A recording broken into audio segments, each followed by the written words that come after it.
আপনাদের কাছ থেকে পাওয়া অনেকগুলো প্রশ্ন থেকে আজ আমি একটি প্রশ্নের উত্তর দেব। অমা তাওফীকি ইল্লা বিল্লাহ। কোনো রাজনৈতিক দল করার কারণে তাদের অপকর্ম, লুটতরাজ, ধর্ষণ, চাঁদাবাজি ইত্যাদির গুনাহ কি আমাকেও ভোগ করতে হবে? মূলত কোনো মুসলিমের জন্য এমন কোনো দল করা জায়েজ নয় যেই দলে খুন, ধর্ষণ, লুটতরাজ ইত্যাদি রয়েছে।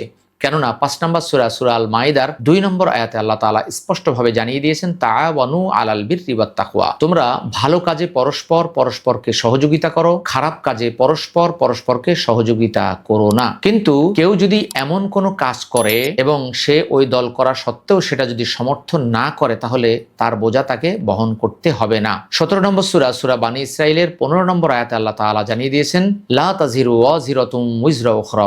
কারোর বোঝা কেউই বহন করবে না। অতএব আমরা চেষ্টা করব এই জাতীয় দল থেকে দূরে আসার জন্য এবং দলের যাবতীয় অপকর্ম থেকে আমাদের নিজেদেরকে গুটিয়ে নেওয়ার চেষ্টা করব। আল্লাহ তাআলা আপনাকে, আমাকে, আমাদের সকলকে কোরআন সুন্নাহ অনুযায়ী আমল করার এবং সেই অনুযায়ী প্রচার প্রসার করার তৌফিক দান করুক।